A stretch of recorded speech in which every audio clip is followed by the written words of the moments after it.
Ladies and gentlemen, welcome to episode number 6 of the Essential Wrestling Podcast. We cannot be here without you guys. We thank you for joining us tonight. We also can't be here without the help from our friends at the Eastern Observer, Blackjack Media Network, everybody involved. Thank you for letting us have some time on your airwaves. Al, we got a lot. The past 7 days and the coming 7 days, there's a lot to talk about. Yeah, and we are right. We are here, episode 6. This is our Return of the Jedi. This is our ultimate challenge. Ty, I believe you have some breaking news again. Yeah, it's breaking news. I believe there was a newspaper headline. That's it. I don't know if you. I think we just responded the Return of the Jedi here, but I believe. Do we have any action shots? Do we have any? We have a guest this week. We're going to do a quick little 10-second interview with him. He's this fuzzy little guy. He doesn't speak very much English. So we're just gonna wave hello. Thank you for your contribution. And yeah, Steve, that was a big assist with the Ewoks in Return of the Jedi. But this is our episode 6, Ty. This is, like I said, if you want to go WrestleMania numbers, this is our ultimate challenge. This is our champion versus champions. Oh, what a great show that was! And it works out perfectly. What was that? It works out perfectly because if we're going by WrestleManias. This also is going to lead into a story we're going to cover later with New Japan, with some heavyweight and intercontinental titles. Yes, that is on our docket for today. We had new champions crowned this past week, Ty. We had Cody's first title defense as TNT champion. We're going to crown a new intercontinental champion this coming Friday, perhaps. We'll get into that. As you just mentioned, Ty, New Japan announced plans for their return. Impact announced their main event for Slammiversary. We're going to main event the show with our Backlash picks that is coming this coming Sunday. Tyler, but we got to curtain jerk the show because our houses got invaded on Sunday night. And boy, what an invasion it was. It was a great invasion. It was nice to see that they, we had the old school house set. Somebody was thrown through a window that wasn't Marty Jannetty. It was nice. Yeah, boy. That was a barber shop, but yeah, it's still the same, 100%. It's a window. Who would have thought all those years ago we'd still be talking about Marty Jannetty getting thrown through a barbershop window after all this time? I believe that was January. That was right before the 92 Rumble. We're talking about this almost 30 years after the fact. Almost 30 years later. Hey, look, Marty Jannetty did some stuff with WWE. Yeah, I'm gonna stat check you for a second. Oh, okay. Before we get, where do you go? Marty Jannetty sit on the all-time list for amount of times released? Yeah. That's not I have absolutely no idea. He sits at first, and he's been released 6 times. Wow. Yeah. Rock till you drop. Rock never stop. Marty Jannetty. Thank you too. All right, but we'll curtain jerk. We got a new NXT Women's Champion. She is the 10th NXT Women's Champion of all time. Io Shirai defeated Charlotte Flair and Rhea Ripley in a triple threat, and this was the main event of the show. This was incredible. This was everything that the show was about. They were using the house. They were using everything. Ty, this was absolutely great, and then the ring filled with the Japanese style, the tissue paper and the fanfare, and everything was celebrated the way Io Shirai should be celebrated as champion. So, again, a swing and a grand slam out of this match. Yeah, no doubt. I mean, it was easily top 2 match of the night. It's just they made use of everything, jumping off the house, being thrown through a window. Used a damn plant. It was everything they could. I would easily give that like 4.5 stars. Oh yeah, the only thing that was missing from that match was Kenny Omega. Ty, that was it. That's the half star you're missing right now. And a full crowd. Wow. Not their fault. No, but still, I'm almost at the point right now where I'm just so used to it. I don't even realize there's not a crowd there anymore. I got to the point I was watching that match, and Io Shirai jumps off the building, and then she's thrown through the glass through the window, and I'm like, all right, someone's finally going to get launched through this plexiglass, and still I'm let down. Well, Johnny Gargano got thrown through it, if I remember correctly. He did he? I believe so. I wrote that down, tying my notes. I believe Johnny Gargano went through the glass, and I thought of you right away to help buff out those scuffs for the next match. I must have missed it. I'm just had a little bit of a technical thing here. My laptop charger went flying out on me, but I must have missed that. But I was rooting for that hard, and I got let down. But apparently, I wasn't let down, and I just missed it. Yeah, well, they've been using. I feel like they've been using the glass a lot recently. I think Jeff Hardy used it on Sheamus on SmackDown, and I believe they were bouncing somebody off it on Raw Monday. I can't remember who it was, but somebody was getting ping ponged off it. Okay, so I'm not paying attention to detail then. Yeah, it's all right, Ty. I'm sure you're a busy guy. I'm sure you got other things on your mind. But yeah, going forward, just real quick, we kind of called it. Karrion Kross just completely bulldozed Tommaso Ciampa. And we kind of figured it'd be bad. I think you were giving it more of a chance to be a great match than I was. I wanted, some offense out of Ciampa, but this was just a straight bulldozing, and Karrion Kross is a force to be reckoned with here. Yeah, I mean, look, Ciampa was bulldozed and then put to sleep, literally. I think we both agreed in our picks last week that Karrion Kross had to win the match. It was kind of just the amount of momentum he came into that match with. It would have been stupid to freeze it right there. I didn't see them having to choke out Tommaso Ciampa, though. I didn't expect that. Yeah, well, that's what he's been using, though. I did kind of see that. That's what he's been using. I think the 3 times he fought Leon Ruff, my favorite enhancement talent in the world today. Long live Leon Ruff, sorry. But Ciampa. Karrion Kross has been that's his thing now. He's choking dudes out. Yeah, but I also don't feel like if you're gonna choke somebody out in your first, I guess, big match, I wouldn't have choked out Ciampa though. Yeah, well, you know what? This is why this is why he's the top guy. I don't want to say he's bulletproof. He kind of is. I don't think anyone's gonna look any less at Tommaso Ciampa for being put through this. You know what? He's going to be down on his luck right now. He lost to Gargano in a heart-wrenching match. He got screwed over the whole Candice LeRae swerve, which was brilliant by the Garganos. But now he's going through this. Like I said, we have him circling around becoming champion again. We went through that over like episodes 1 or 2. Yeah. He'll come back, and he can easily come back. But this is his time to make sure that he's got other guys to fight, and there's other guys on the card right now. Yeah, no, for sure. I mean, it's I don't know. It's I know it's you can credit most of it to the neck injury he had, but I just I feel like he's not as hot this time around. No, he'll get it back. He'll rattle up some wins. Like I said, the way our NXT title picture goes, and we'll just transition right into that with Adam Cole defeating the Velveteen Dream. In a very fun backyard brawl. We still haven't found out who called that Uber, but that was pretty funny. They used everything. That was a fun little set. That was a great match. They were in street clothes. They were in the street fight, hard hitting, and the Panama Sunrise on the pile of chairs for the win. Great win by Adam Cole. Yeah, the setup of the match with the cars kind of surrounding the ring. Kind of reminded me of that backlot brawl that Cena and Eddie Guerrero had back when. Obviously, there was a ring involved for that one, but it was still kind of like, this looks cool. I like it. Match was put together very well. We got 3 missing persons out of it from Dexter Lumis.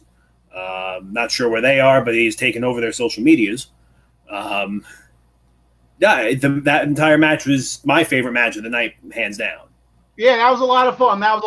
And then just going, I know Rerun's commenting here. Kross is going to the top of the pecking order. I don't think so just yet, Rerun. Yeah, I don't think so just yet. The way we have it figured out, and I guarantee you, we'll get into it more tonight, and when we talk about Finn Balor, you said the order we got Balor, then Karrion Kross, then it was going to circle back to Ciampa. So, granted, this is going to be a long time.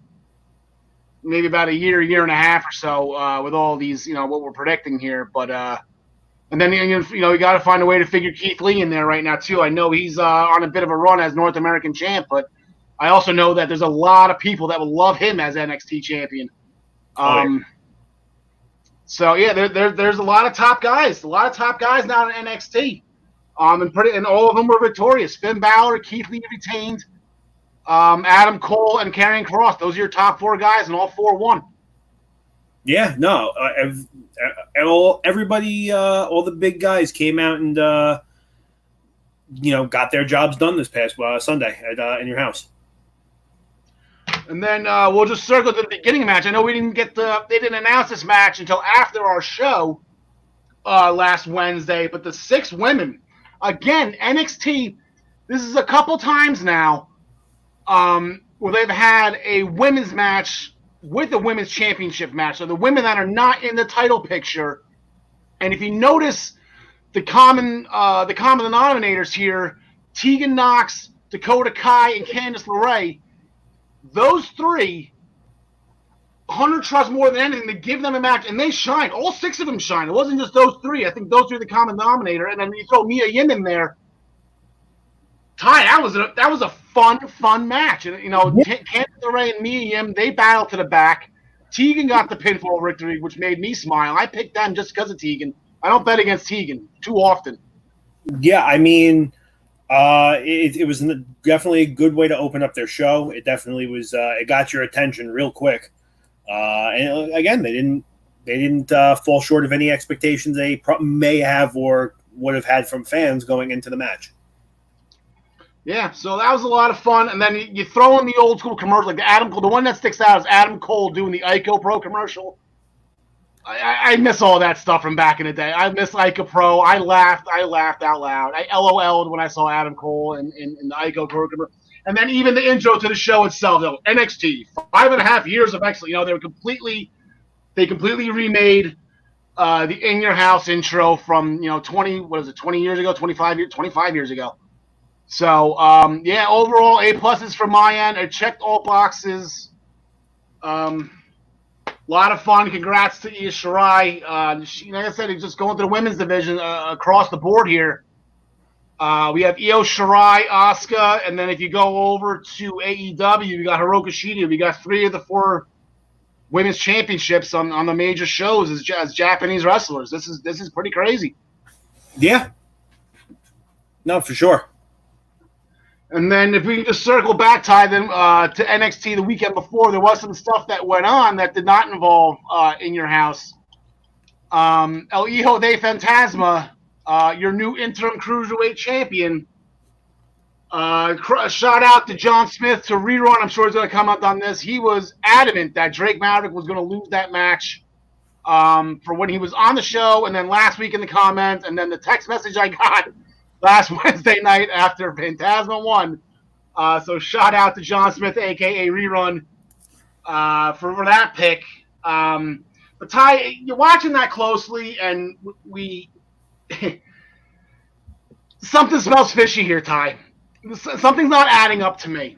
So those luchas in the masks, they jack Raul Mendoza, they take him, they jack Jacqueline Wild, they take him. They tried a couple occasions to get Phantasma. Phantasma just happens to get away. And then all of a sudden, in the Cruiserweight final, they come out. Drake Maverick trying to do the right thing, which I kind of feel like Phantasma knew he would do, intercepts them. They didn't even make an attempt at Phantasma, and the distraction cost Maverick the match. So I'm thinking that this Phantasma's behind this whole thing, dude. Yeah, it's not impossible. You figure with everything going on with Drake Maverick, being very humble and up until the end of the match, I guess believing he was gone. If he's going to go in his head, if he's going to go out, he's going to make sure it goes out in the right way anyway. So it sets up Phantasma perfectly where, hey, look, the guy's gone. He's going to try to do the right thing on his way out. Let's just make sure. He played him.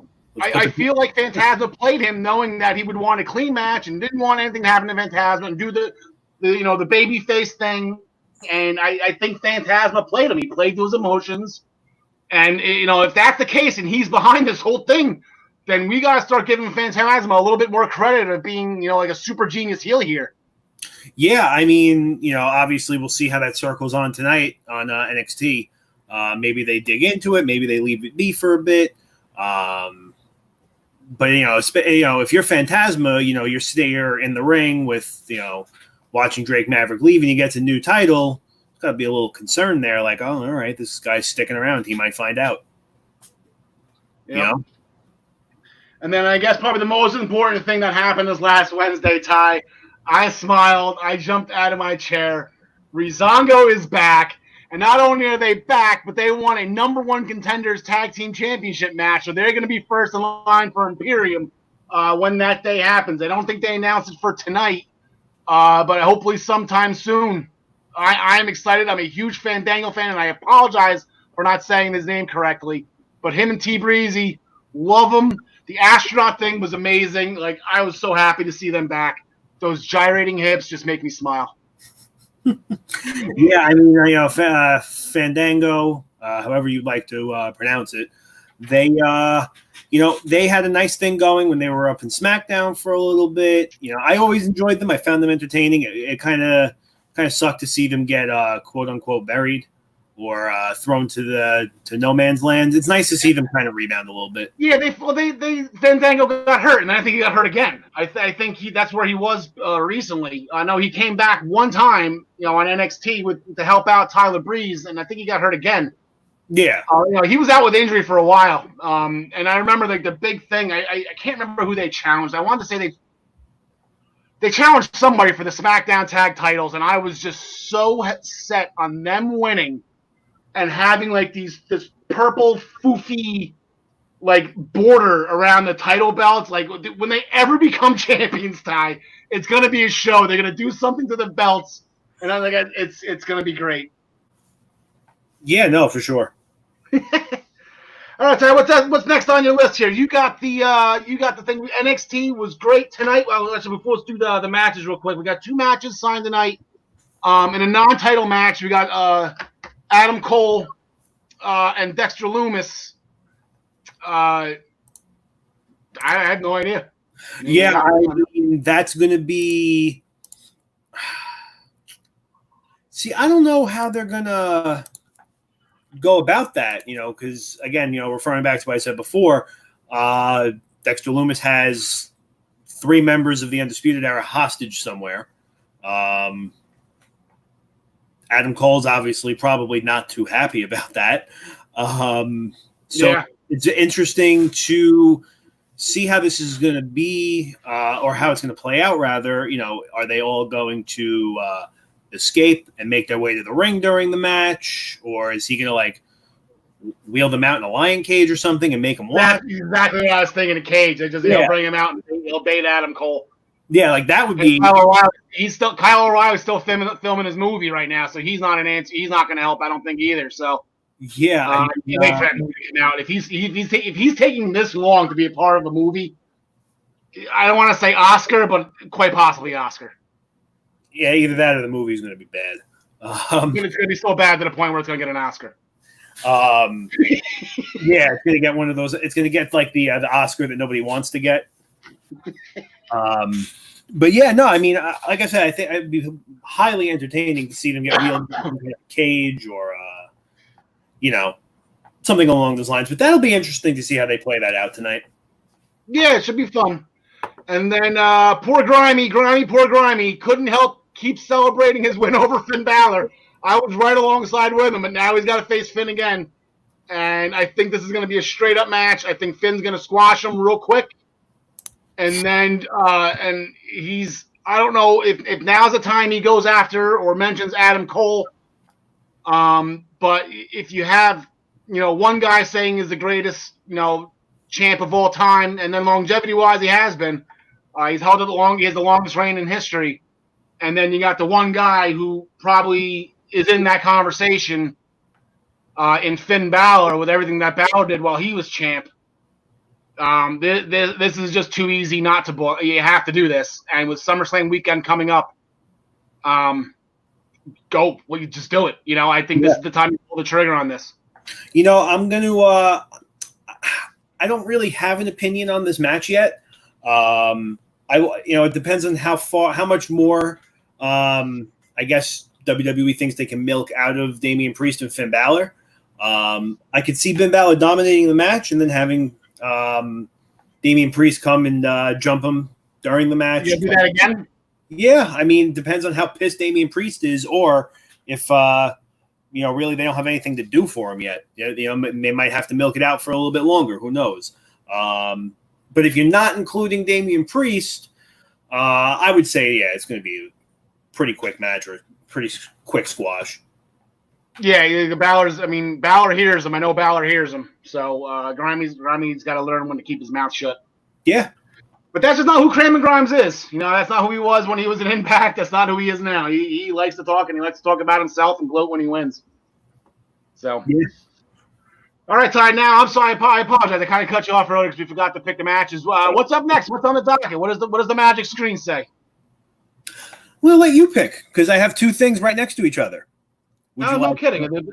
Would you like to talk AEW, or would you like? Yeah, that's next up on my list. I don't know. So let's go AEW and then we'll hit New Japan. All right. So what you got for us on AEW, Al? AEW, a very nice show. Both championship matches were excellent. Like I said, Adam Page and Kenny Omega. I had them losing. Like I said, this whole thing with Hangman Page is looming. It's going to happen at some point. But they had a great match. Kip Sabian and Jimmy Havoc for the tag titles to open the show. That was great, and it looks like Page and Omega, they're going to roll into Fyter Fest against the Best Friends. Yeah, I mean, I think we both had the same pick for this last week. I did kind of see it exploding a little bit. I think in the coming weeks going to Fyter Fest, maybe you see the tension build up a little bit, slip up here, maybe a non-title loss here off of a miscommunication, build the tension a little bit, let them break it up at Fyter Fest. Yeah, and as they announced on, we finally have the dates. Actually, let me change that. Dates, plural, because apparently Fyter Fest is too big for just one night.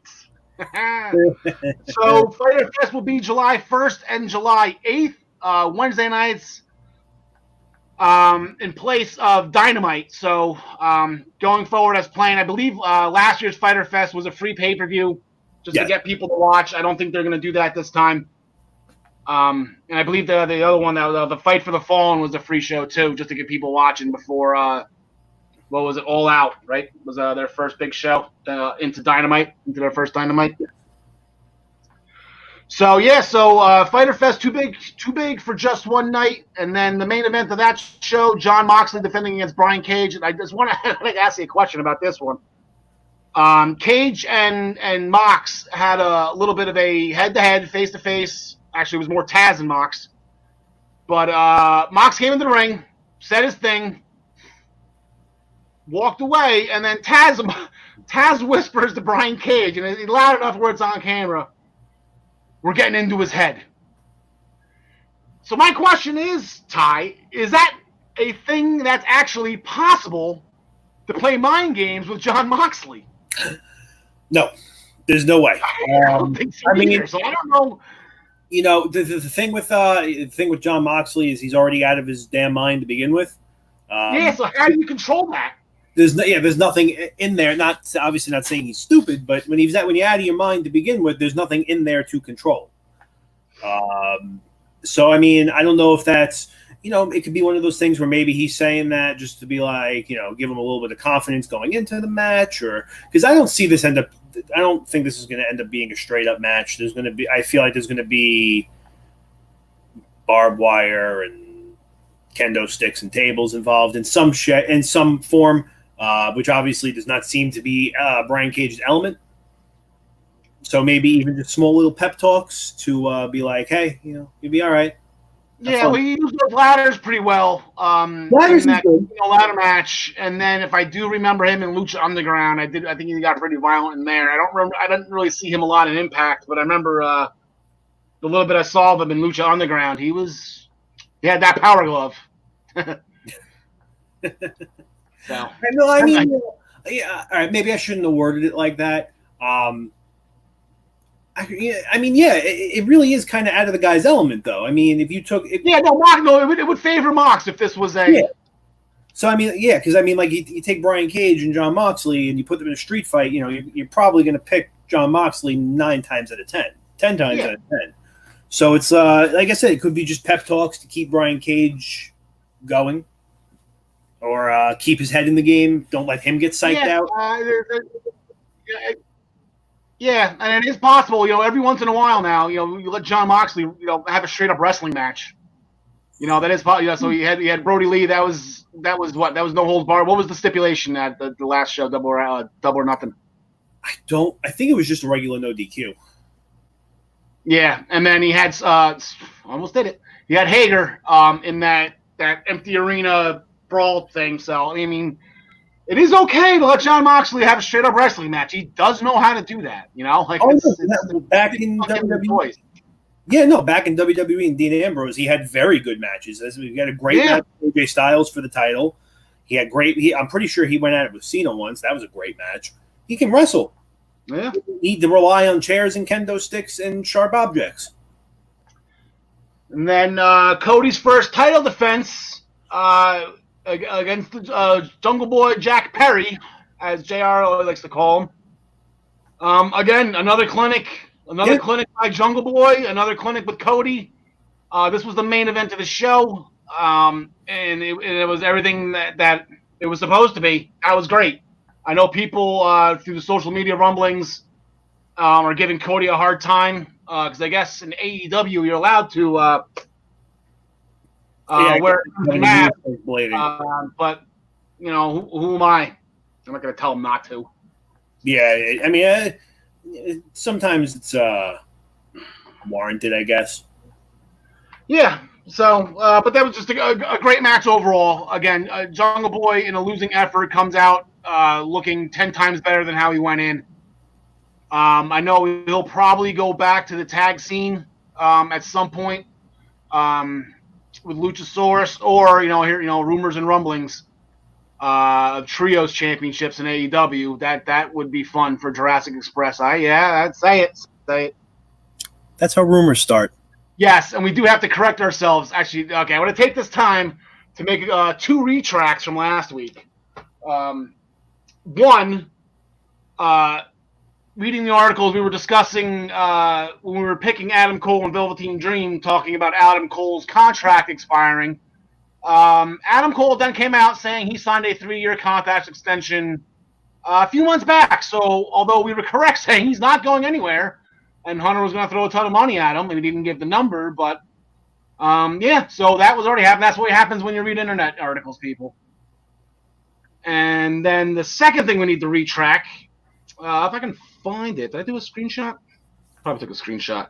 When we were talking about the most Final Fours in Royal Rumble history, I was incorrect. So actually, I got myself wrong on this one. And I went on to ProWrestlingPick'em.com in the resource section to look this up just to confirm. I was right that Kane had 6 and Roman Reigns had 6. But if you look at the top, can you get this? Randy Orton's on top with 7. So Randy Orton's Final Four last year gives him the all-time record. So that's where that list is at. Steve Austin, Triple H, Shawn Michaels, Batista, they round out the top 10. But I do apologize for giving false information on that one. So I think we can forgive you. But if there's one thing we're going to take away from it, we're not going to listen to the internet anymore.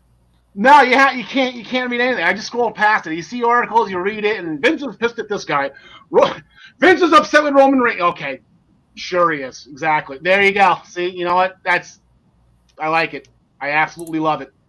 I'll keep it saved for you. Yeah, please do, and feel free. I said, all right. So, let's try this out, Ty. So I'm hearing that they might be starting AEW Trios Championships, and that'd be good for. There it is. Yep. We got it. Joe Sanders forgives me, so that's good. Joe, thank you very much for watching, buddy. Appreciate it and love you. So, and then the two other things with AEW that we'll just go over real quick. Britt Baker's training video was absolutely amazing. Tying the weights behind the wheelchair. That was awesome. Tony Schiavone cheering her on. Everything. She's just making herself look better and better without even getting into the ring. So she's doing great. And she's halfway decent in the ring too. She's no slouch. She's one of the best ones they got there. And then Chris Jericho once again calls out Mike Tyson. He wants the baddest man on the planet, and he gets Orange Cassidy instead. So I thought that was really funny. No, that was good. He put his hand in his pocket. That was really good. So anything Orange Cassidy does is pretty much anything he touches turns to orange. I guess I would say gold, but that's not his thing. That's not, there's a guy in that company that likes gold more than Orange Cassidy. That might upset somebody. Yeah, and Lance Archer, he did a video. He's pissed. He's going to turn himself around.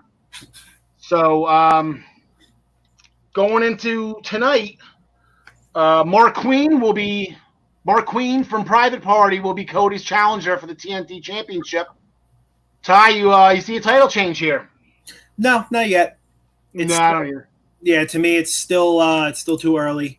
Again, they're going to get so much. They're going to be able to get so many good matches out of these open challenges. Give them a chance to get some fresh faces on TV. Any debuts they want to make. We saw the last open challenge in WWE with John Cena. We saw Sami Zayn make his appearances, Kevin Owens. So there's always opportunity with these. So I don't think they're going to kill it just yet. Yeah, and we also got Del Rio back. That backfired. Yeah, but, real quick. We got Del Rio back with the guy who was feuding with what was his name? The Mex American. That was so bad. Yeah, but we have an in-ring debut on AEW tonight. Zeb Coulter. There we go. Zeb Coulter. That was it. Yeah. Del Rio was Zeb Coulter. He was the one that ended Cena's open challenge. But we do have we have an in-ring debut set for AEW tonight. Yes, we do. Yes, we do. We got FTR. They're Butcher. For the Revolt. They're for the Revolution. Dax and Cash making their debut against the Butcher and the Blade. They got into a little bit of a scuffle last weekend during FTR's interview. I haven't seen too much of Butcher and Blade. I know they're indie darlings from what I heard. I'm looking for this. This should be good, and this will be a nice test. I'm sure they'll give FTR the win off the bat. I don't think they're going to make these guys jump ship and make them, put an L on their resume right off the bat. But I'm kind of looking. I want to see what Butcher and Blade can do against them. I'm intrigued with this match. Yeah, I could. I'm going to have to go FTR on this one. Obviously, it's a debut. Everybody knows who they are. Unless they give it some kind of weird twist at the end, like a screw over or somebody interferes or something along those lines. I just don't see them losing. But yeah, they can get a solid 15-minute tag match out of this and let all four of the guys just go to town. Yeah, and plus, I feel like they're setting up FTR and the Bucks for Fyter Fest, so that'll be very good. So I think you got to give FTR some wins and some stars, right? They need stars to fight the Young Bucks, right? They do. We got Colt Cabana and Sammy Guevara. I think it's going to be the same as last week. It's going to, Sammy. His match, Jericho. It wasn't Jericho. Who did he fight last week? Who? Colt Cabana? Oh yeah, it was Jericho. He gave Jericho a little bit more of a run for money than I was planning on. He got some especially for a guy who's not even in the title picture right now. That was definitely nice to see him get a couple of one-ups on Jericho. Yeah, so I think we'll have a decent match with Sammy. I think it's going to be the same thing as last week. Sammy will get the win. Sammy will probably have to get off his scooter. Did you see when he was going around in a circle when Jericho won? and before that, he sang his music. Sammy Guevara, he's turning into a national treasure. Oh yeah, that's great. So and then he'll get the win, and then Colt Cabana again. It'll just be approached by the Dark Order. Brody Lee actually approached him last week, so let's see where that turns. We got the best friends in Orange Cassidy. They're going to fight members of the Inner Circle in Santana Ortiz and Jake Hager. Make sure I say that correctly so I don't get sued. There you go. There you go. You the people. You the person, Ty. You the person. Me the person. You the person. I kind of feel I guess again the best friends with the tag title match coming up. I think they need the momentum. They get the win. Other than that, I mean, I would take if they didn't have a tag title match, I would just go Inner Circle. But this will be good. This will be hard hitting. And then you got the deceptive speed of Orange Cassidy. This is going to be really good. Whew, excuse me. I do think, yeah. I mean, there's no reason for the best friends to lose this match.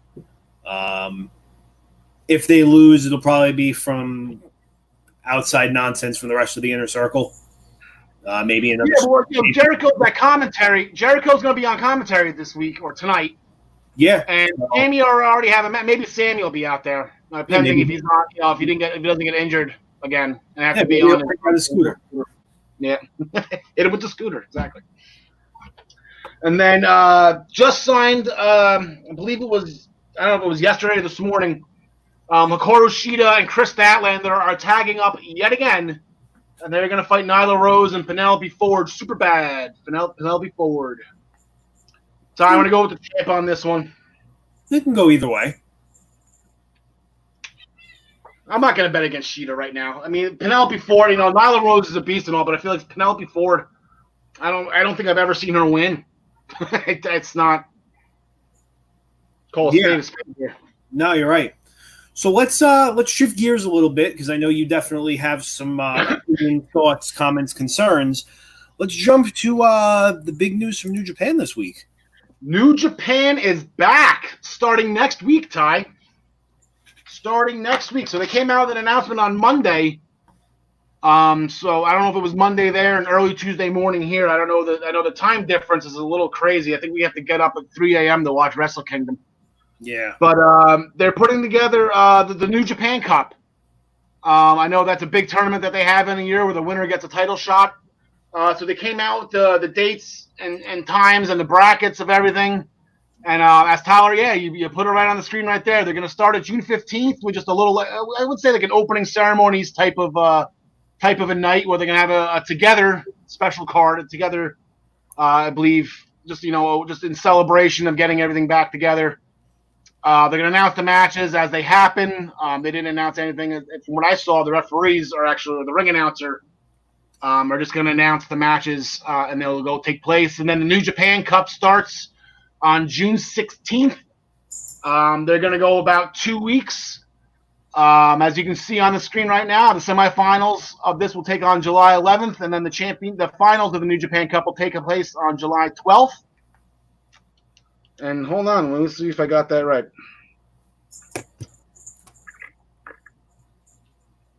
The finals will be on July 11th. Do we have that? No, Ty, I believe we got the screen wrong. I believe we have to take the screen down here, pal. Maybe I should have looked at this a little more closely before we started.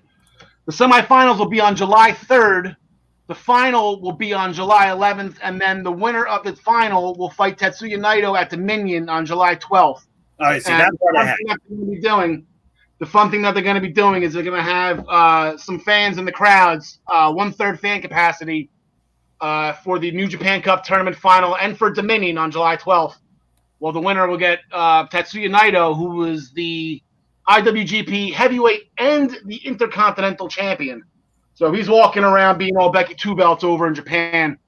Ty, I know you really don't. You said you really haven't watched Japan. Tetsuya Naito is one of my favorites. The LIJ, Los Ingobernables de Japón, with him and Evil and Bushi and. So I'll actually pull up the bracket for you now for the New Japan Cup. Yeah, I said there's 3 of the matches that stick out to me. On day 2, on June 17th, everyone's Japanese love, Kazuchika Okada. I don't know if I can say his name right. We'll just call him Okada. He originally, from what I saw, he was supposed to fight Jay White, Switchblade Jay White, in that match. But I guess Jay White's stuck. I don't know if he's stateside or he's stuck somewhere where he can't be there. So his manager, Guido, is going to be taking his place, and I believe Guido was Okada's former manager as well. So there's some stories there, and Okada is going to get his hands on Guido, so that's going to be fun. Also on day 2, actually, and then the winner of that match, also on day 2, Yuji Nagata and Minoru Suzuki. Oh my God. If you want to see two guys just beat the holy hell out of each other, that's going to be the match you want to see. Minoru Suzuki is a scary, scary dude, and he's just a lot of fun to watch. I don't know if he's fought John Moxley yet over in New Japan, because I think we're all forgetting here. Not only is John Moxley the All Elite Wrestling World Heavyweight Champion, he is also the IWGP United States Champion. So Johnny Mox is also walking around Becky 2 belts here. He's just not bringing the New Japan belt on the show. And then the last one I want to bring to your attention, on June 22nd, Kota Ibushi and Zack Sabre Jr., and those two names should ring a bell with a couple of you WWE guys. That was apparently, rumor has it, was the original slated finals for the Cruiserweight Classic. They both made it to the semifinals. They both lost respectively to Grand Metalik and T.J. Perkins, and that was your final that T.J. Perkins won. But Kota Ibushi and Zack Sabre Jr. Go on the network, find their matches on the Cruiserweight Classic. Those guys are good. Those guys can go, and that match is going to be incredible. So that's a fun little tournament that we'll do what I can to keep you updated with the brackets as they go along. But I know a lot of people love New Japan. I love New Japan when I'm able to catch it. So that's coming up, and then I believe the G1 Climax is coming up as well, which is a round-robin style tournament with 20 guys that I believe was being delayed anyway because of the Olympics over in Japan. I don't think they wanted to conflict the G1 Climax with the Olympics. So a lot going on. They're coming back, and that's exciting. I think a lot of people are happy about that. Yeah, I mean, I'm not too familiar with anything New Japan. I really, there's so much wrestling just between WWE and AEW to try and keep track of things like Impact, New Japan, Ring of Honor. It's so much. I try my best. But I mean, I'm looking forward to this tournament, especially everything going on right now, and the fact that it starts next week and there's only still so much we can do. I'll definitely be checking out those matches. Yeah, and New Japan is a little bit different. They don't have the weekly programming. They do have a lot of gang warfare. That's the original home of the Bullet Club, and then they have Naito's group, which I was mentioned before, LIJ, and I know Okada's got a group. There's a lot of gang warfare. There's a lot of championships over there too. I mean, there's every weight class for tag divisions and 6-man tag champs and never open weight champs. I don't even know what that means. But it's a lot of fun, and then it all culminates at Wrestle Kingdom on January 4th. Every year, that's their bit. It's not like, what's the first Sunday in January? No, it's January. It could be a Wednesday. They pack in the Tokyo Dome, and Kenny Omega puts on 15,000 star matches with Okada. Yeah. And then, Kyle, before we get into Raw, SmackDown, and eventually Backlash, I did happen to check out Slammiversary. I did happen to check out Impact last night. Okay. There was a big announcement in regards to the Impact World Championship, and the entire world, I believe, was waiting for the announcement that they were going to strip Tessa Blanchard of the championship. But instead, they put her in the main event of Slammiversary. So apparently, she's still not back. She's been she's been stuck in Mexico for the past 2 months. Can't get out. So they had the tournament that Ace Austin won, and then Michael Elgin got robbed of his shot, and Eddie Edwards got robbed of his shot, and then Trey from the Rascals, who was jumped last week in the final, he got robbed. So they're putting all 5 of them in the main event at Slammiversary, and the winner will be the Impact World Champion. So that was their big announcement. It was good to see Scott D'Amore on TV. I hadn't seen him in a long time. Scott D'Amore was, they call him TNA Originals. Team Canada, I wouldn't go as far as a TNA original. And like Hernandez is not an original. If you give me like James Storm and and America's Most Wanted, and AJ Styles, and all the guys from Day One. Yeah, those are the Day One original. D'Lo Brown is the TNA original. But these guys, they did help pave the way. And then, Ty, I'm going to spy 2 Jersey girls this time. This is fun. 2. Because I only thought there was one down there, and there was a second one hidden. First things first, the Knockouts Women's Championship was the main event of Impact last night. Jordan Grace, I was pronouncing her name wrong. I've never really seen her or heard her wrestle or heard her name before. I thought it was Jordana, the way it was spelled, but it's Jordan Grace. She defended the Knockouts Championship against Ty Valkyrie. She beat Ty Valkyrie. Great match. They gave him about 25 minutes, and they shined. But then Deonna Purrazzo, she came out and she jumped Jordan Grace, and I think they're setting that up for Slammiversary. So we got a Jersey girl going for a championship come July 18th.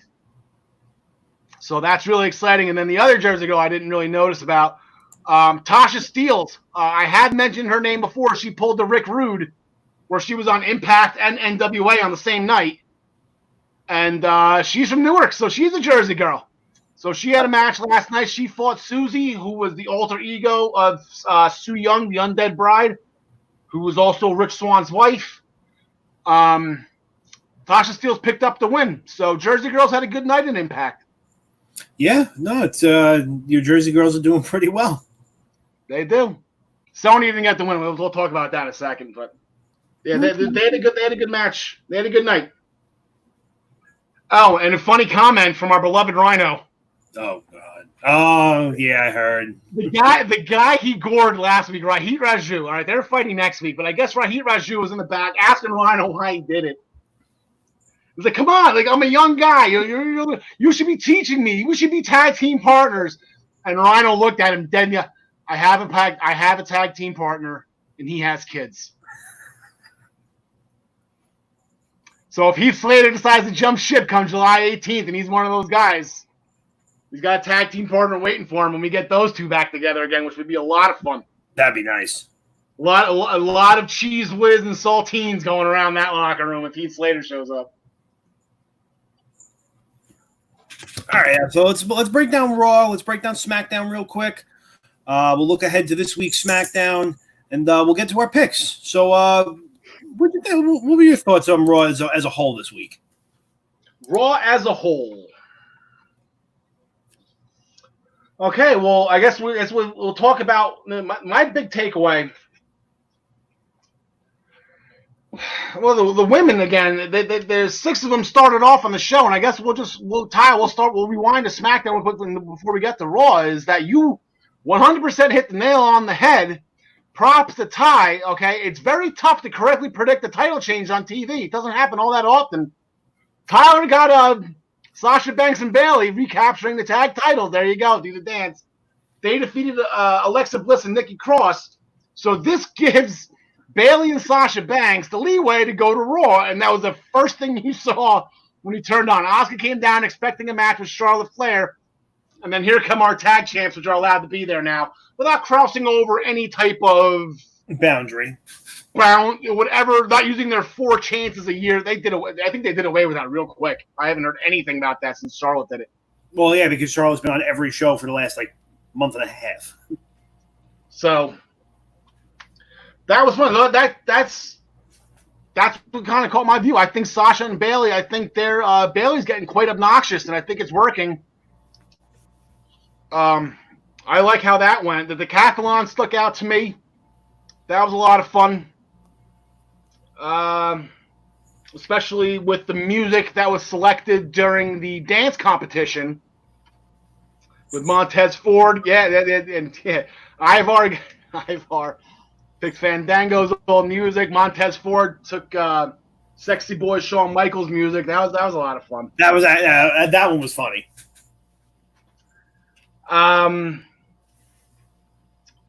Aleister Black with another victory. Him and Humberto Carrillo had a tag match against Murphy and Theory after the Seth Rollins and Rey Mysterio interview. Rey looks pissed, Ty. Yeah, I mean, it's only a matter of time before Rey Mysterio comes back to beat the holy hell out of Seth Rollins. I wouldn't rule it out this Sunday. It's a pay-per-view. There's no reason why Rey Mysterio can't show up, get himself involved somehow. The problem is, though, Seth Rollins doesn't have a match. So no, neither does Austin Theory they have no reason to be there right now. So the only thing I could think of is, Seth Rollins maybe doing some kind of a backstage thing, that I get an interview or whatever weird thing the writers will come up with, and have Rey Mysterio just fly at him out of nowhere. He's medically cleared. I mean, that's kind of the reason why he's sitting at home washing his tights right now. Is he's not medically cleared. He's waiting for Dominic to be ready to fight for him. Maybe Dominic does it. Yeah, maybe. Maybe Dominic does it at the show. That'd be kind of fun to see. No, yeah, it wouldn't surprise me at all. Everything else on Raw kind of translates into Backlash, so we'll hold off on that for a sec. Ty, the big question I have for you for SmackDown this past week is Braun Strowman has flipped another vehicle. How many does this make? I have 3. I'm hearing different, though. I personally believe it's 4. So the one I know for a fact, I don't. Oh, you know what? I could be wrong. At the Coliseum a couple of years ago, I don't remember. I walk past the loading dock all the time. I just think, Roman Reigns got thrown off that ledge. That's what I was going to say. I don't remember if that was the night where Roman Reigns was thrown off the edge or if he flipped the ambulance. I don't remember. It was the same night. It was the same night. It was the same night. This guy's an animal. Yeah, right. Roman hated Roman Reigns. So I was right either way. Yeah. There was the semi, which I think is one of the more recent ones. There was the vehicle this past week. Oh, maybe it is 3. Off the top of my head, it's 3. I didn't look it up. I'm just going off memory here. I mean, that's my memory's slipping lately from what I've been told. So Lacey Evans and Sonya Deville again with another hard-hitting knockdown, drag-out affair. Mandy Rose caused a distraction, so my Jersey girl didn't get the win. Lacey Evans hit her with the women's right after the Mandy Rose distraction. But damn, Ty, these two were going at it. Yeah, they're just beating the piss out of each other. It's the best way to say it. They're putting on great matches. I'm sure they'll get involved in some kind of long-term feud involving either the tag titles at some point or the SmackDown Women's title at some point. It's just I'm enjoying it now. Yeah, I'm kind of thinking in my head here, just playing like we did with the NXT title. I was kind of thinking about it, wait for Sonya Deville to win the SmackDown Women's title. I don't think they're going to put her versus Bayley. I don't. The heel versus heel just doesn't work. It seems like they really don't like to do it all that often. I know they just did it in the tournament with Styles and Nakamura, but if we go back to my theory in thinking that Otis will give Mandy the Money in the Bank briefcase, Mandy cashes in on Bayley, then we got a ready-made feud for Mandy Rose to defend that SmackDown Women's title against Sonya Deville. Yeah, that's what I kind of hope that I see where that goes. Yeah, I can see that. And then, so the only match coming up this Friday night, Ty, they left it off the pay-per-view. We're kind of questioning as to why. But the Intercontinental Championship, Heavyweight Championship of the World, the tournament final, will take place this Friday night on SmackDown on Fox. Yeah, Ty, what do you think? It's one of those things where something doesn't add up. Why you would have a tournament final, not even a full 48 hours before a pay-per-view. To me, it seems that it's going to be a double DQ or someone's going to get involved, make it a triple threat match. It's something to me. It's you spy Jersey girls, I spy nonsense. It's okay. I don't spy a Jersey girl or a guy in this matchup. But is there any way? Okay, let's just use I'm picking Styles. And if AJ Styles wins, he becomes the 86th Intercontinental Champion of all time. Daniel Bryan has won before. I don't know what number he was. This would be his second reign. I feel like if Styles wins and Gulak somehow gets involved post-match, they can just put Styles versus Gulak or Styles versus whoever on Backlash on short notice. Like, there's no reason why they can't add an Intercontinental Championship match specifically. If AJ Styles or Daniel Bryan, I'm not saying it's AJ is a walk in the park here. This goes for Daniel Bryan too. Or they could have a rematch. Like, Daniel Bryan wins and AJ feels like he was cheated, and they can just have Daniel Bryan walk into Backlash as champion and then just do the match over again. Yeah, I mean, they could do that, going along the lines of what you said with Drew Gulak, where he can come out and do what he's got to do right away, set that match up. They could have Matt Riddle do the same thing. Come out, go after Styles. They can do a lot more if AJ Styles wins, I feel. Yeah, it's just, it feels almost as if with Daniel Bryan, if he wins, it's kind of like the only option is to give AJ the rematch, unless Gulak cheats or something. Because it's not below Drew Gulak to cheat. I mean, I know he hasn't, he's a good guy now, but he's kind of, he's a scumbag at heart. Yeah, no, he is. But I mean, it's Daniel Bryan is just it's a dead end for them if he wins. AJ Styles, they can do so much for this weekend. Right? Yeah. I mean, there's no reason. Daniel Bryan's Intercontinental Champion. I feel is great as well. Like, I think it's a good move, but at the same time, like I said, it's just there's nobody on hand for him right away to where it's going to just be like, I guess, a clean flow into the next story. You know what I mean? It's going to be like a couple weeks of just matches, and then somebody's just going to have to. You're going to have to pick some random person to beat the piss out of him after a match. Yeah, and that person could easily be Shinsuke Nakamura. I don't know have we gotten Daniel Bryan versus Shinsuke Nakamura yet? I don't with the exception of, I think, like Royal Rumble spots. I don't think so. Yeah, so I wouldn't mind seeing that either for the title. Maybe Nakamura with Sami Zayn still out, or there's the wild card in all this. Maybe Sami's lurking. Maybe Sami's the guy that screws this up. Yeah. We don't know what Sami Zayn's situation is. Yeah. So, but I'm gonna take Styles. I like seeing new guys win titles. It's the only title he hasn't won yet. But Ty, before we get into Backlash, want to hear something fun? What's that? I kind of kept this from you, and I kind of didn't figure it out. I was in the car today. It kind of dawned on me. From Friday night till tonight, till last night, the main events of the shows. Ready for this? The main event of SmackDown was Alexa Bliss and Nikki Cross versus Sasha Banks and Bayley. Right. You go to Saturday night. Saturday night was not wrestling. It was that fake stuff, that fake UFC stuff. I don't know if you watched that. I don't know how anybody watches that. Oh, that scripted stuff? Yeah. Yeah, it's fake. You can see their foot stomping on the ground. It's stupid. And the one guy can cut himself. It's just dumb. Clearly blood packets. Yeah, it's awful. But apparently at UFC 250, Amanda Nunes, she defeated Felicia Spencer to retain the UFC featherweight title. Yes. So the women main evented that show. Yes. Sunday night at TakeOver. Women main evented. Charlotte Flair versus Rhea Ripley versus Io Shirai for the women's title. Main evented. That's Monday Night Raw. Charlotte Flair and Asuka in a non-title match. Last night at Impact, it was Jordynne Grace and Taya Valkyrie main eventing the show. So that's 5 nights in a row the women have been the show. And like I said, Tyler, I am the athletic supporter for women's wrestling. The fake fighting stuff too. Yeah, UFC, whatever. Yeah, whatever. I mean, unfortunately, the streak might break tonight on the NXT side of things.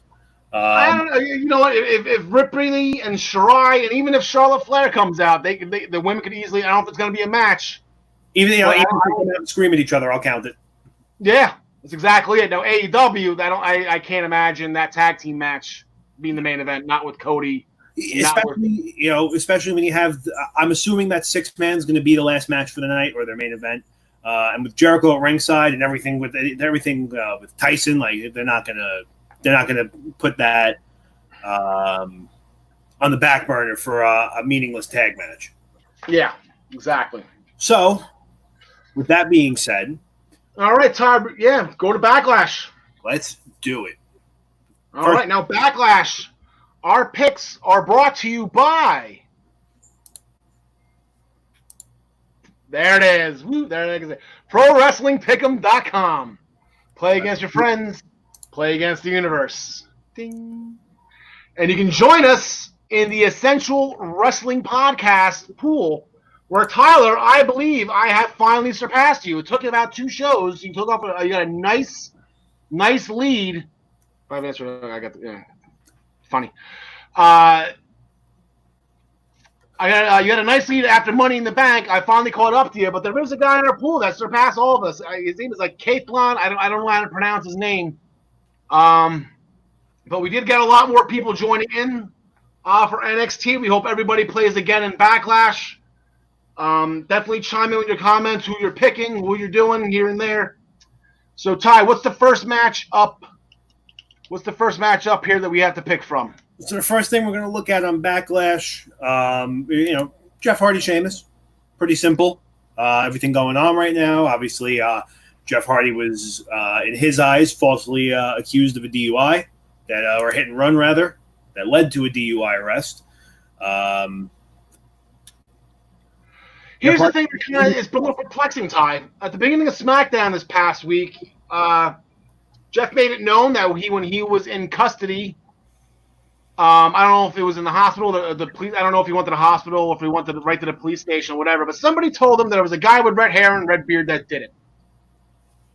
Sheamus came out and confronted him on that, but Sheamus never admitted it. So, was this Sheamus still? I mean, that's why I know Sheamus hates him, and that's why they're doing the match anyway. But like, this was not confirmed that Sheamus did this. So, one of the first things I think you got to remember is, obviously, if you do something that you're not supposed to do, you're not going to admit to it. Pretty fair, I think. But I get what you're saying. It's interesting. It almost seems as if Sheamus was kind of potentially thrown to the wolves here to take the fall for something that he probably had no idea about. Yeah, and this. I mean, I think they got to go a little bit further with this. I mean, if there was a police investigation that Jeff Hardy got taken into custody, somebody's got to get accused for this. Are there detectives on the job here? Like, this is where's the guy in the chair? The guy with all the cameras, right? Where's CM Punk? Yeah. Where's CM Punk doing all this to point this out? I'm sorry. Where's Eva Marie to point all this out? I'm sorry, I picked Eva Marie to do this. Where's Eva Marie? Couldn't tell you. I mean, she seems to be another one who's AWOL. I was on one of those Facebook pages I was on. The question of the post was, name one thing that you would do if you were in charge of WWE, if you took control of it. And the first, I just put rehire Eva Marie, and I got so much crap for that. I think people just hate her. She's so good. Again, it's the real reactions of adults that she pisses off. It's the same thing with Brock Lesnar. You gotta appreciate it. Like, they're too smart to fall for wrestling gimmicks. But meanwhile, you mentioned Brock Lesnar or Eva Marie, and everyone just loses their bleep.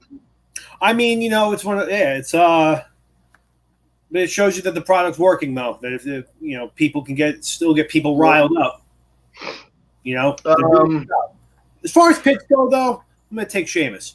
Yeah, I was thinking Sheamus on this one either. Jeff got the pin in the tournament. Yep. I think maybe he's going to be a little over-emotional in this match. He tends to make mistakes when he's a little over-emotional, like going for that swanton one too many times and, missing and then getting up and getting kicked in the face. So I feel like Jeff's going to go into this over-emotional, and I think Sheamus will get the W on this. Yeah, I mean, I see him being a little over-emotional, but I see it helping him in his match. But I see whoever the real culprit is coming out and costing him the match. I like that. I hope it's Baron Corbin. Yeah, I know. You were saying that during the weekend. Yeah, maybe yes and no. Baron Corbin, if he did it, was to take out Elias. Like, he just used Jeff Hardy as a guinea pig here. This was all to take out Elias. So now Corbin's got to worry about got to worry about this heavyset guy stealing his crown. Yeah. Yeah. I mean, it's just it can go any which way. All right, what do we got next? So next up, we would be looking at on a show with quite a few title matches. I'm pretty sure 5 of the 7 are title matches. The Women's Tag Team Championship triple threat match featuring the Iconics, your girls, Bayley and Sasha Banks, and Alexa Bliss and Nikki Cross. Oh, wait. You got to go. You go to your left. I'll go to my left. No, I got to go to my right. There we go. We'll figure it out eventually. Yeah. If they win the tag belt, we got to plan this out. Baby steps. Yeah, exactly. Still episode 6, Ty. We're still learning here. Good time. I don't like betting against the Iconics because the last time I did that, they won the championships at WrestleMania. But I think that if they're going to be using Bayley and Sasha Banks on both shows, I think that's what's needed right now. Yeah, so I mean, stay with the champs on this one. I'd rather than have the Iconics go to both shows. I know Alexa Bliss and Nikki Cross did it for a little bit. I don't want to say it didn't work because it did. I mean, it was nice to see Alexa twice a week, but I think Bayley and Sasha they will do a better job at it right now. For sure. It's one of those things where although Charlotte's kind of bouncing all over the place. It almost seems like her focus is still going to be in NXT with Io Shirai and Rhea Ripley. So there's not much there for Charlotte to do as far as bouncing around. But Bayley and Sasha both kind of have a little bit of beef with everybody on every roster. Yeah, nobody likes them. Yeah, that's fine. That's good heels. I would love to go Iconics. The thing is, and it goes back to my comments about Cody. It's too soon into a run. I don't think 9 days. Would really justify taking the titles off of them. I see Bayley and Sasha when they drop the titles. I see it starting their fallout. Yeah, I think this would be the wedge. Sasha would probably lose the belt, and then Bayley would snap. Yeah, we've got to think he turns Sasha back face again. I think she's going to be the one that's. Yeah, I think Sasha's the one who's got to go. They just turned them both too. It's been less than I don't know. It's one of those things where Sasha's a great heel, a great face, great heel. Yeah, and Bayley.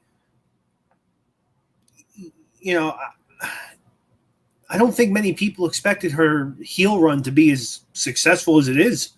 No. Because, from day one of NXT, she was happy, cheery, inflatable people. Yeah. My whole thing, what I thought, I always had this thing, what I always wanted to see with Bayley, when she did do a heel turn, I wanted to go full goth. Like a complete 180 of this bubbly. Get Candice LeRae, get all these happy-go-lucky bubbly people, like Tegan Knox and Dakota, like all these happy-go-lucky bubbly people, and just make them straight goth. That would have been funny as hell. No, that would have been hilarious. I mean, she already she's got the Karen going pretty well. That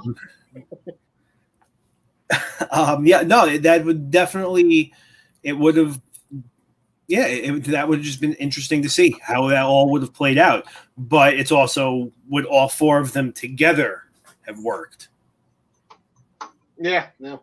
So who knows? But the next match honestly kind of scares me a little bit, just because what is that? Everything that happened in the last few weeks. It's Nia Jax going after Asuka's new Raw Women's Championship. Okay. The match kind of terrifies me because Nia Jax is basically out to murder. Yeah, I know, right? Yeah, it's just cheap. If you're upset and you're worried about this, let me put this at ease. SummerSlam's eventually coming up, and I think if you're going to, I'm gonna say this name, and I know it's gonna upset everybody. So apparently, it's just upsetting everybody. We've mentioned her 5 times already on this show. But if Asuka can't beat Charlotte Flair, wouldn't that be the next, and Asuka owns Nia, so Asuka can just beat Nia, whatever, and just done with that, and then just build up a 2-month feud heading into SummerSlam where the whole thing is that Asuka can't beat Charlotte Flair. I mean, I know we've seen this story before.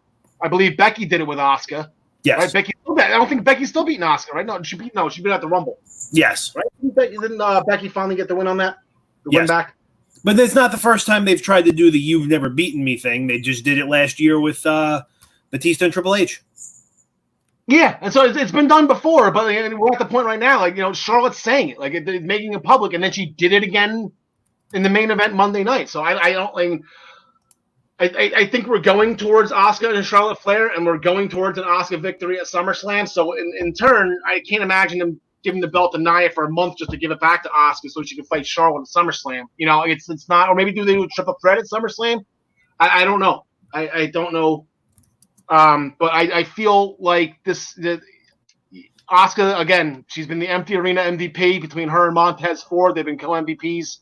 Yeah. Even though Montez Ford is now taking his MVP-ness to greener settings of tracks and golf courses. I still can't believe they shot at 28. That's just mind-blowing. Yeah. I have Asuka. I have this is if we're gonna do a lock of the night, it's Asuka for me. Yeah, I mean it's hard to bet against Asuka.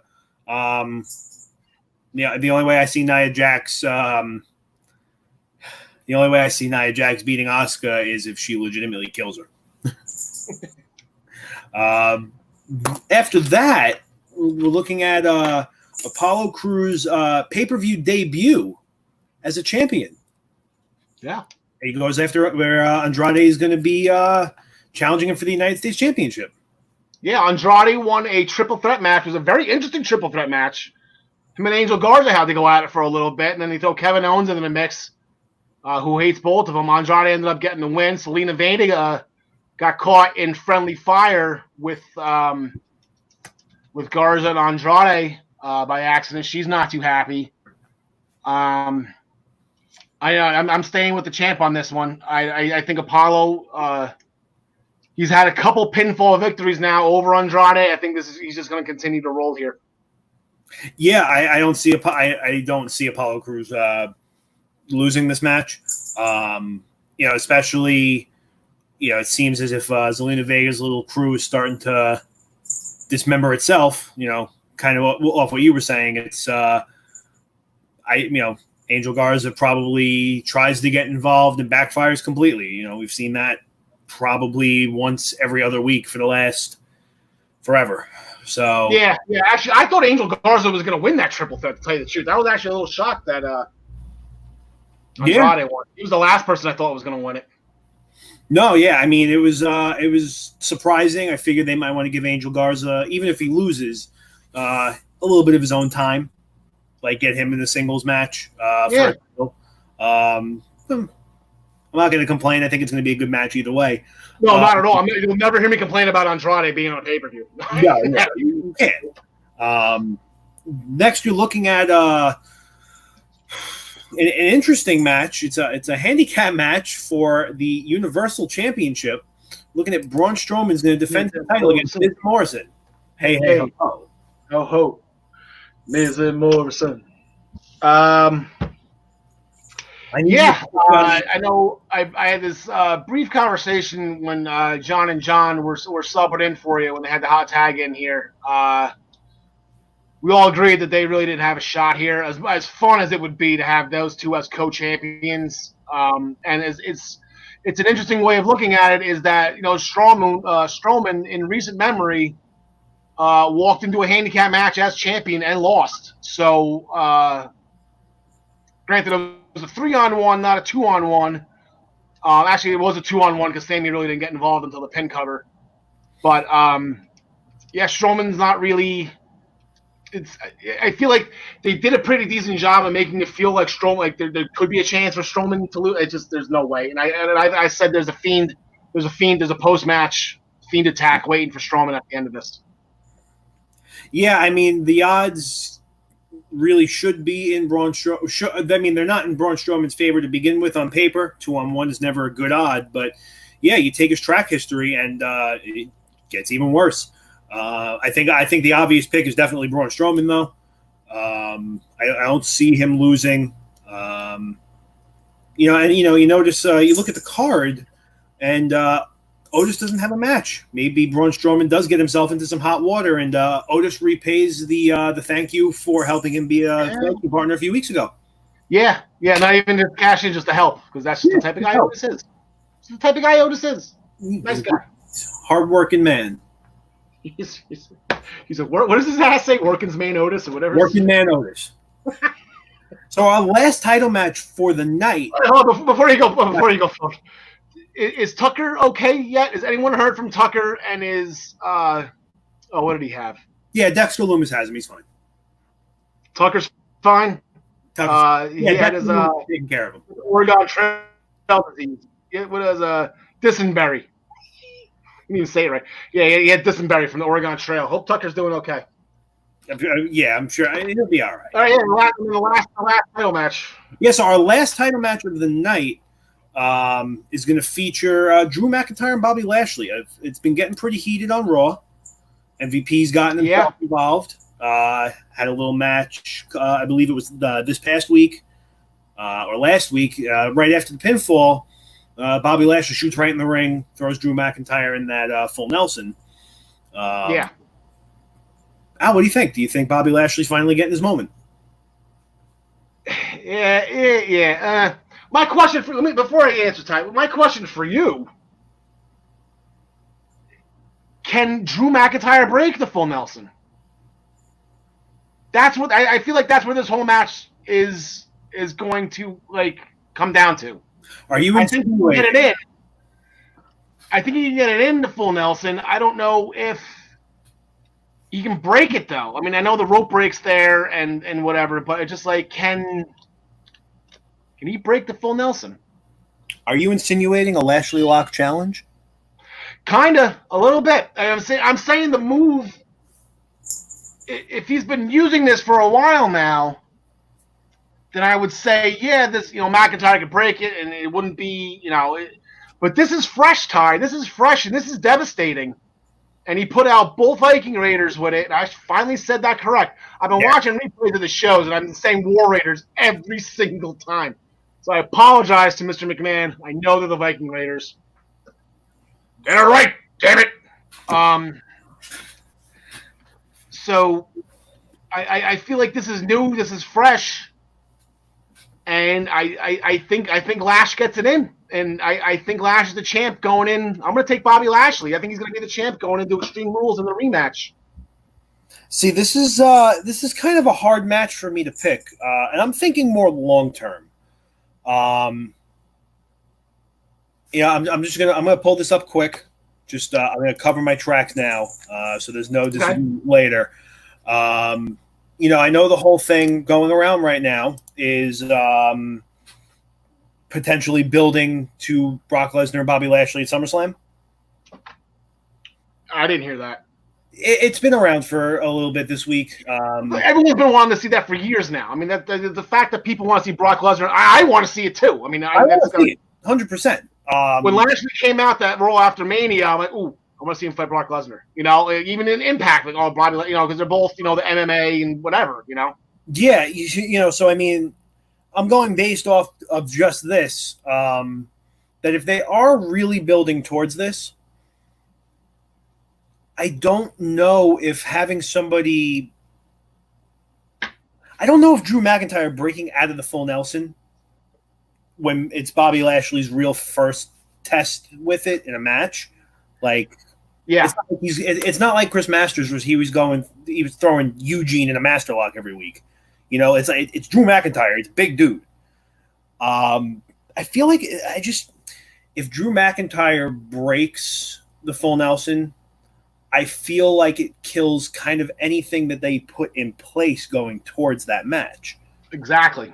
So it's like I want to pick McIntyre because I think he's going to be around a while, but at the same time, it's how do you not give it to Bobby Lashley over the build you've given him in the last few weeks? Yeah. This story's been more about Bobby Lashley than it has been about Drew McIntyre. Yeah, I'm gonna. And the reason, I'm 50-50 on this. I mean, there's no reason, like I said, when they have a champ, He won the Rumble, won the main event of WrestleMania, beat Brock Lesnar. I know Rollins did the same thing. Rollins lost it quick. He lost it probably, I think it was like this time last year, but then he won it back at SummerSlam. So, like, they have done it, but it's just almost like it's 50-50. I think the plan was to give it to McIntyre for a while, I guess in their head. But I'm not going to be shocked at all if either guy wins this. It's either. I mean, look, I'd be lying to you if I said I'd be shocked if I wouldn't be shocked if Bobby Lashley wins. It would still be a little bit of a shock to me, but it would also be like, I'm surprised he won, but I get it. Yeah. That's right. I'm gonna dip into a little real life here for a sec. Not that I want to get too political, or not that I want to dive too deep of what's going on in the real world. But I just want to paint a picture for you real quick. I don't remember a couple of years ago, maybe like 2011, there was a picture of all the champions in WWE. It was like Daniel Bryan and CM Punk, and I think Kofi and Evan Bourne were the tag champs, and I think Beth Phoenix was the women's champ. And they were like the wrestlers. They were the wrestlers champions. Like they were all. I feel if Bobby Lashley wins this, and Apollo Crews retains, with everything that's going on in the world right now, if they can just take one picture, just strictly from the male athletes on Monday Night Raw, with Bobby Lashley, Apollo Crews, the Street Profits, and R-Truth as their 5 male champions, that could send a pretty powerful message for 4 deserving, powerful, athletic, positive role models in the African American community here. I think that would be a great photo op. I think that would be a great message that WWE is sending. I really don't know if they would actually, re-scrap everything just because of what's going on in the climate of the world, but I think that would be a pretty cool picture to see. Yeah, I mean, all right. I gotta word this delicately because I don't want to upset anybody. I'm not going to dig too deep into it, so I stay away from the political end of it. I do believe it would send a positive and the right message out. Yeah, and that's all I think we were trying to do here. Yeah. So, I mean, yeah, I'll tell you what. We've both made the same picks pretty much all night. Yeah. I'm only a point behind you. Let's let this match decide. I'm going to take McIntyre. Okay. The original plan was always for McIntyre since the Rumble to have him go through Mania. Maybe face Lesnar again. Maybe Lesnar wants another shot. I would love to see a triple threat with Lesnar, McIntyre, and Lashley. I think that would be incredible. Yeah, I think that would be an extremely quick match, but yeah, it'd be great. That would be probably one of the most. I'd probably be more excited for that match than any match I've been in probably about 3 years. I was really excited for the 6-woman tag from In Your House. I got excited when they booked that. So the last match, an appropriate. Put a Kai in the card. I'm happy. Yeah, no, that's true. We saved this match for last. You can't bill a match as the greatest wrestling match ever and not have it be your main event. So you kind of get the feeling that this is how they're going to close the show, right? So I mean, yeah, you're gonna call it the best, the greatest wrestling match ever. I'm expecting it to be the last match. We got Edge versus Randy Orton. Yeah, I was wrong at WrestleMania. I had Randy at WrestleMania, and my thought process was that how was the guy going to come back after 9 years and beat Randy Orton? Everything that Edge said in his one promo, however many days he had off when he was just sitting at the camera, and then everything that Christian called him out on in the beginning of the Peep Show segment on Monday. That was everything I was trying to say and why I picked Randy Orton to win at WrestleMania. But then, stupid me, I wasn't even thinking about the hardcore rules and the concerto turnaround at the end, and that all made sense, and I'm happy Edge won, and I was happy I was wrong. But I'm just going to use every single train of thought that I put into that match at WrestleMania. I'm going to put it into this one. There is absolutely zero reason for Edge to win this. This has Randy Orton written all over it. Yeah, I mean, it's it can go either way, I think. You figure the pep talk that Christian gave to Edge this past week on the Peep Show. Peep talk, excuse me. Talk. I think right there that automatically tells you that Edge is going to come out flying in the first 5-6 minutes. Oh yeah. I don't know. Orton winning is a benefit. It gives you this. It sets you up for the I'll use the boxing terms here, the quote unquote rubber match for round 3 at a later point, Edge Orton 3. Yeah, you can probably do that at SummerSlam to finish it. Yeah, and Edge winning just gets under Randy Orton's skin even more, makes him a little bit more violent, makes him a little bit more irritable. Could still possibly build to a third match, but maybe a little bit, maybe even more brutal than the last man standing. Yeah. I don't even know if they do a third match. I don't even know what match where would you put it? Hell in a Cell? Like I don't know what you would do with it. What's the third stage of hell here? I guess is the phrase. Well, the way I see it is so far you've had 3 this will be the second pay-per-view since WrestleMania.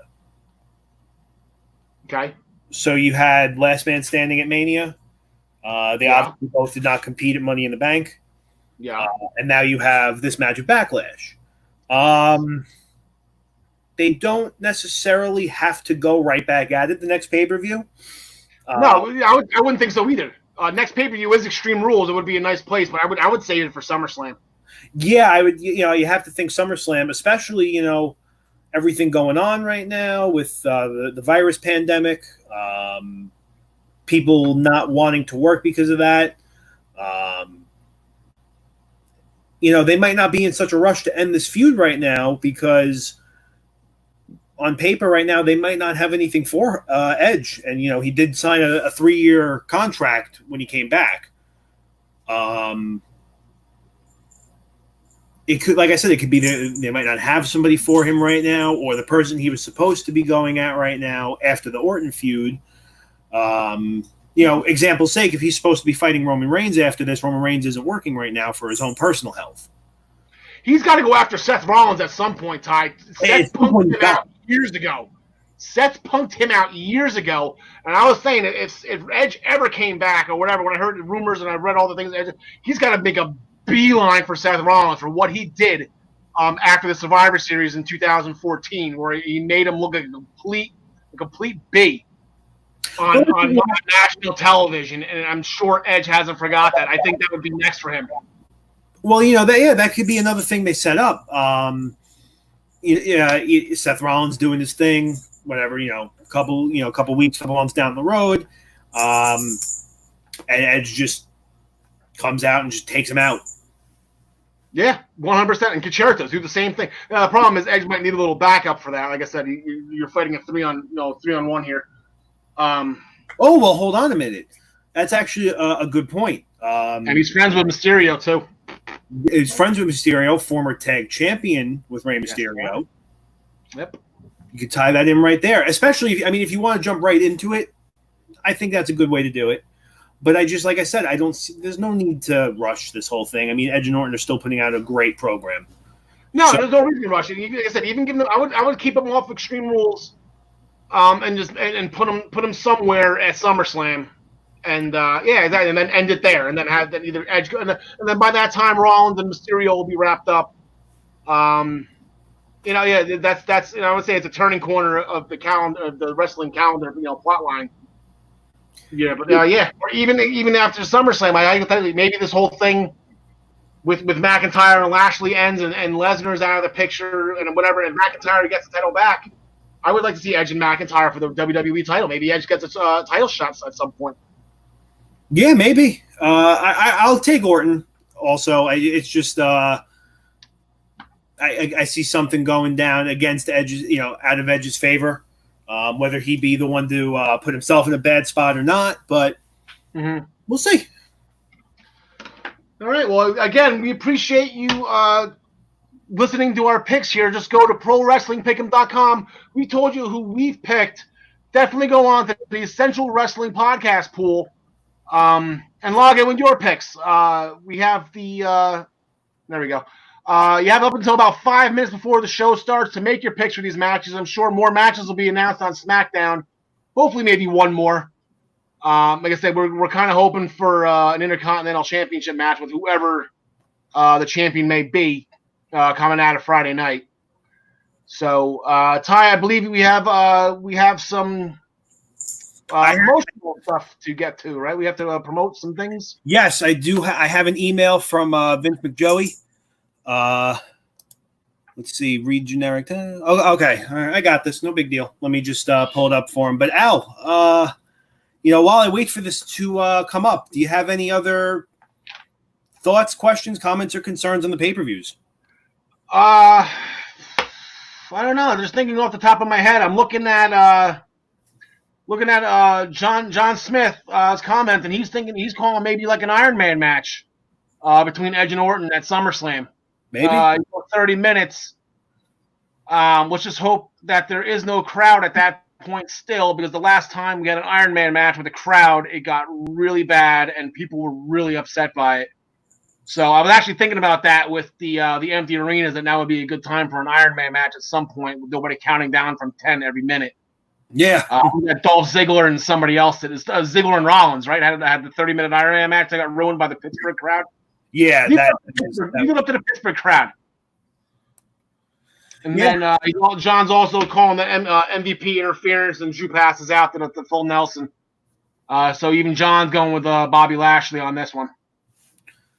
I can see it. I can. Anyway. Yeah. Rerun knows what he's doing. Rerun knows. Rerun knows what he's talking about. Rerun knows. Ladies and gentlemen, every Wednesday and Friday, you can join our friends Kurt, Kenny, Jim, and Petro for the K&K Sports Show, airing on Facebook and our sister station, the I-95 Sports Network. For more information on them, check out their Facebook page at the K&K Sports Show or visit i95sportsnetwork.com. I have 2 bits of breaking news. Nice. I believe maybe 2. I think definitely 1. I'm not sure. I might have announced the second one.